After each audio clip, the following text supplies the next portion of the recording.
First దిశ పత్రికలు చూడండి. Budget స్వరూపం 3,04,965,000 కోట్లు. సో రాష్ట్ర పన్ను ఆదాయం 1,45,419 కోట్లు అంటూ ఈ పన్ను ద్వారా వచ్చేది మన రాష్ట్రానికి. నేను నిన్న చెప్పిన కదా, సో ఎంత నెలకెంత వస్తుందని లెక్కేస్తే సంవత్సరానికి వచ్చే ఆదాయం లెక్క ఏదైతే ఉందో ఆ లెక్క తగ్గట్టుగా ఇక్కడ మనకు పన్నుల ద్వారా వస్తున్నటువంటి ఆదాయం ఏదైతే ఉందో అది 1,45,000 కోట్లు మన దగ్గర రాష్ట్ర ప్రజల దగ్గరికి వెళ్ళి తీసుకుంటున్నటువంటి డబ్బు అనుకోండి ఇక ప్రభుత్వం. సో మన దగ్గరికి వెళ్ళే సగానికి సగం తీసుకుంటా ఉన్నారు. అంటే మన దగ్గరికి వెళ్ళి తీసుకుంటేనే కదా మనకు ఖర్చు పెట్టేది. అందుకే మనం చెప్తాం, ఎన్నోసార్లు మనం మళ్ళీ మాట్లాడుకున్నాం, ఇవేవి ఎవరి పైసలో కావు, ఎవరి సొత్తో కాదు, ఇలా పన్ను ఆదాయం అని క్లియర్గా రాసిర్రు. అయితే ఇందులో కొంత డిఫరెన్సెస్ ఉన్నాయి. ఏం మాట్లాడతారంటే ఈ పన్ను ఎవరు కడతారు? పెద్దోళ్ళు కడతారు. ఈ పన్ను ఎవరు కడతారు? పెద్ద పెద్ద అపార్ట్మెంట్లు కొన్నోళ్ళు, లేకపోతే భూములు కొన్నోళ్ళు, కార్లు కొన్నోళ్ళు, లేకపోతే వేరే వేరే వస్తువులు కొన్నోళ్ళు. ఆ చిన్న వస్తువుల ద్వారా అతి తక్కువ ట్యాక్స్ పేదోడు కడితే ఎక్కువ ట్యాక్స్ కట్టేటువంటి తీసుకొచ్చి పేదోనికి పంచుతున్నారు అనేది ఇక్కడ భావన. అదొకటి సపరేట్ టాపిక్ అది. కానీ మనమే కడుతున్నాం అనేది ఇక్కడ ఫస్ట్ లెక్క. మీరు చూడండి, 1,45,000 కోట్లు అనేది మన డబ్బే. ప్రభుత్వం రెవెన్యూ జనరేట్ చేసిన డబ్బు కాదు, ప్రజల ట్యాక్స్ల ద్వారా వస్తున్నటువంటి ఆదాయం ఇది ఇక్కడ క్లియర్గా కనిపిస్తుంది. పన్ను ఆదాయం కేంద్రం నుంచి రాష్ట్ర పన్నుల వాటా 29,899 కోట్లు. ఇగో ఇక్కడ నుంచి మనకు కేంద్రం నుంచి రాష్ట్రం పన్నుల వాటా ఇది మనకు వచ్చేది 29,899 కోట్లు. పన్నేతర ఆదాయం అంటే నాన్ ట్యాక్స్, పన్ను కాకుండా వచ్చే ఆదాయం, ట్యాక్స్లు కాకుండా వచ్చే ఆదాయం ఏదైతే ఉందో 31,618 కోట్లు అని చెప్పి ఇక్కడ. గ్రాంట్ ఇన్ ఎయిడ్ 22,782 కోట్లు. ఇది మళ్ళీ కట్టాల్సిన పని లేకుండా గ్రాంట్గా ఇచ్చేయడం అనమాట, ఉచితంగా ఇచ్చేయడం. ఇది గ్రాంట్గా కేంద్రం నుంచి వస్తుంది మనకి 22,782. సో ఇది గ్రాంట్ల ద్వారా వచ్చే డబ్బు. ఇక అప్పుల ద్వారా ఎంత సమకూరుతుంది అంటే ఇది లెక్క ఎంత చేయొచ్చు అనేది ఇప్పటి నుంచి అంచనా అన్నట్టు 69,639 కోట్లు. దీన్నంతా కలుపుకొని 3,04,965 కోట్లు అని చెప్పి బడ్జెట్ స్వరూపం చేసిరు. ఇట్లా చేసి ఇక దేనికి ఎంత కేటాయించారు అనేది ఫస్ట్ ఇంపార్టెంట్ మనకి. నిన్నటి నుంచి అందరు కూడా ఎదురు చూస్తున్నటువంటి విషయమే.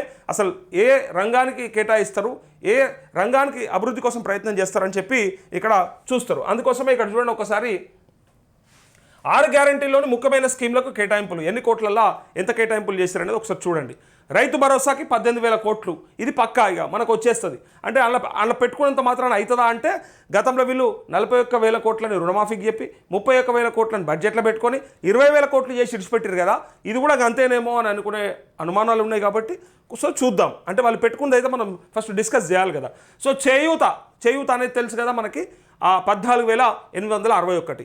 సో ఇందిరమ్మ ఇండ్లు ఏవైతే ఉన్నాయో 12,571 కోట్లు పెట్టుకున్నట. సో మహాలక్ష్మి ఆర్టీసీ 4,305 కోట్లు పెట్టుకున్నట. సన్నవాట్లకు బోనస్ ఇవ్వడానికి 1,800 కోట్లు ఉన్నాయట. సో గృహజ్యోతికి 2,080 కోట్లు ఉన్నాయట. రాజీవ్ ఆరోగ్యశ్రీకి 1,143 కోట్లట. గ్యాస్ సబ్సిడీకి 723 కోట్లు.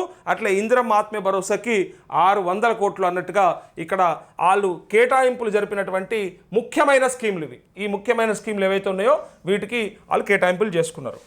సో ఇక్కడ వీళ్ళు చెప్పేది ఏంటంటే పల్లెకు ముల్లే, వీళ్ళు చెప్పిన ఈ బడ్జెట్ అట పల్లెకే ముల్లేనట. ఈ ముల్లెంతా పల్లెకే పోతుందని చెప్తూ రాష్ట్ర బడ్జెట్లో గ్రామాలకే 60% పైగా నిధులు, రైతులు, మహిళలు, యువత సంక్షేమానికి టాప్ ప్రియారిటీ.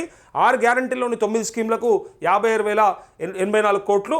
3,04,000 కోట్ల భారీ బడ్జెట్ను ప్రవేశపెట్టిన బట్టి విక్రమార్క అంటూ ఇక్కడ రేవంత్ రెడ్డి అన్నటువంటి మాట చూద్దాం. ఫస్ట్ ఈ బడ్జెట్కి సంబంధించి రేవంత్ రెడ్డి ఏమన్నాడంటే తెలంగాణ రైజింగ్కి ఊతం, 10 ఏళ్ల చీకటి నుంచి వెలుగుల తొవ్వలో తెలంగాణ అడుగులేస్తున్నది. 15 నెలలను కింద కొలువుదీరిన ప్రజాప్రభుత్వం ఎన్ని ఆటంకాలు ఎదురైనా ప్రజా సంక్షేమానికి టాప్ ప్రయారిటీ ఇస్తున్నది. తెలంగాణ రైజింగ్కు ఈ బడ్జెట్ ఊతమిస్తోంది.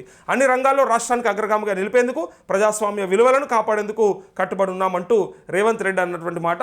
10 ఏళ్ళు చీకటి ఉండే వీళ్ళు ఆ చీకటి తోపలకెళ్ళి ఇప్పుడు వెలుగులు తీసుకొచ్చి మన చేతిలో కాగడాలు పెట్టి, దివ్వెలు పెట్టి, క్యాండిల్ పెట్టి మనకు తొవ్వ చూపిస్తూ ఉన్నారు. ఈ బడ్జెట్ ద్వారా వాళ్ళు చెప్పేది 15 నెలల నుంచి ఈ ప్రభుత్వం మీకు అట్లా వెలుగులు చూపిస్తూ ఉంది. గతంలో మీరంతా కళ్ళు లేని కబోదులు లెక్క అయిపోయారు, చీకటి అయిపోయింది మొత్తం రాష్ట్రం.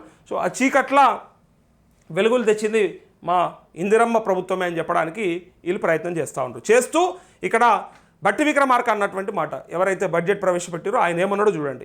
తెలంగాణలోని అన్ని ప్రాంతాలు హైదరాబాద్ తరాలో అభివృద్ధి చెందాలన్నది మెగా మాస్టర్ ప్లాన్ 2050 పాలసీ ప్రధాన లక్ష్యం. ఔటర్ రింగ్ రోడ్ను ఆనుకొని హైదరాబాద్ చుట్టూ శాటిలైట్ టౌన్షిప్లు ఏర్పాటు చేస్తాం.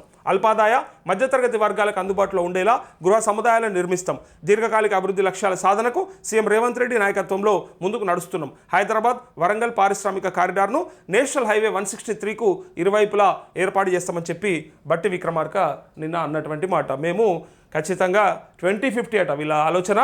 మెగా మాస్టర్ ప్లాన్ 2050 ఉందట. ఇప్పుడు మనం 2025లో ఉన్నాం. ఒక 25 ఏళ్ళు ముందుగానే ఆలోచన చేసి ఆ పాలసీని తీసుకొచ్చే ప్రయత్నం చేస్తారట. సో మెగా మాస్టర్ ప్లాన్, ఆ మెగా మాస్టర్ ప్లాన్ అంటే ఏంటిదంటే మన తెలంగాణలో ఉన్నటువంటి హైదరాబాద్ ఎట్లయితే అభివృద్ధి చెందిందో ఇంకా అన్ని జిల్లా హెడ్ క్వార్టర్లా లేకపోతే మిగిలిన టైర్ 2 సిటీస్ అంటారు కదా, సో ఆ సిటీస్ని కూడా డెవలప్ చేస్తామని చెప్పి మెగా మాస్టర్ ప్లాన్ పెట్టుకున్నారట. ఓకే, ఇక్కడికి వస్తే ఇక్కడ నుంచి ఒకసారి చదువులకు సరిపడా ఈ బడ్జెట్ అట, చదువులకి సరిపడా డబ్బులట 23,108 కోట్ల కేటాయింపులు చేశారట. గత ఏడాది కంటే 1,816 కోట్లు ఎక్కువ. వర్సిటీల అభివృద్ధికి 500 కోట్లు అంటూ చదువులకు సరిపడా కేటాయింపులు జరిపినామని చెప్తూ ఇక్కడ వ్యవసాయానికి దండిగా ఈ వ్యవసాయానికి దండిగా అనేది మీకు ఎరకాదు. వ్యవసాయానికి దండిగన, వ్యవసాయానికి దండగన. ఇగో వ్యవసాయ రంగానికి 24,439 కోట్లు. ఇందులో రైతు భరోసాకే 18,000 కోట్లట. దాంతోపాటు ఈ ఏడాది నుంచి పంటల బీమా పథకం అమలు అంటూ పంటల బీమా పథకం అమలు కోసము మిగిలినటువంటి 6,000 కోట్లు పెట్టుకున్నారు. కానీ ఇక్కడే మనకు అనుమానం, మరి ఒక 10,000 కోట్ల రుణమాఫీకి కనుక కేటాయింపులు జరిపి ఉంటే ఇప్పుడు కాకపోతే ఇంకా 6 నెలలకైనా సరే, ఇంక 8 నెలలకైనా సరే వచ్చే సంవత్సరం లోపు కంప్లీట్ చేస్తే బాగుంటుండే అని ప్రతిపక్షాలు కూడా నిన్న మొత్తుకున్నాయి. అసలు రుణమాఫీకి ఎందుకు కేటాయింపులు జరపలేదు అంటే ఇంకా రుణమాఫీ కానట్టేనా, చెయ్యనట్టేనా, కాని వాళ్ళకి కనీసం అర్హత ఉన్న వాళ్ళని కూడా వదిలేస్తే ఎట్లా? పైగా 2 లక్షల కంటే పైన ఉన్న వాళ్ళని మీరే కట్టుకోమన్నారు కదా, మరి వాళ్ళు కట్టుకున్న వాళ్ళకు కూడా చేయకపోతే ఎట్లా? మరి కేటాయింపులు జరపలేదు కదా, మరి దీని పరిస్థితి ఏందని నిన్న హరీష్ రావు కూడా అడిగింది. చూసినాం మనం, నేను చూపిస్తాను అది కూడా. అయితే ఈ వ్యవసాయానికి దండిగా ఇస్తున్నామని వీళ్ళు చెప్తా ఉన్నారు. సో ఇది దండగనా అనేది రైతులు తెలుసుకోవాలి.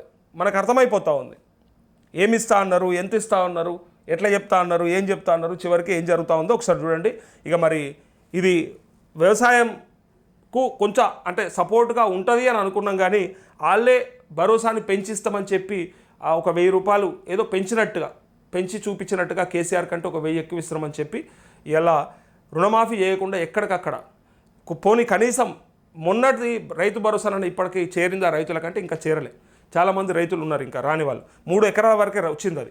సంక్షేమానికి భారీగా ఎస్సీ వెల్ఫేర్కు 40,232 కోట్లు అంటూ, ట్రైబల్ వెల్ఫేర్కు 17,169 కోట్లు అంటూ, బీసీ సంక్షేమానికి 11,405 కోట్లు అని ఇక్కడ సంక్షేమానికి సంబంధించి ఇక్కడ చదువులకి సరిపడా ఇస్తున్నామంటూ, వ్యవసాయానికి బాగా పెడుతున్నామంటూ, సంక్షేమానికి విపరీతంగా ఇస్తున్నామని చెప్పి బడ్జెట్ అయితే అంటే బాగానే ఉంది చెప్పుకోవడానికి, చాలా బ్రహ్మాండంగా. ఆయన పట్టుకొచ్చిన సూట్ కేసు ఆయన చూస్తే పెడతాడేమో అని అనిపిస్తుంది.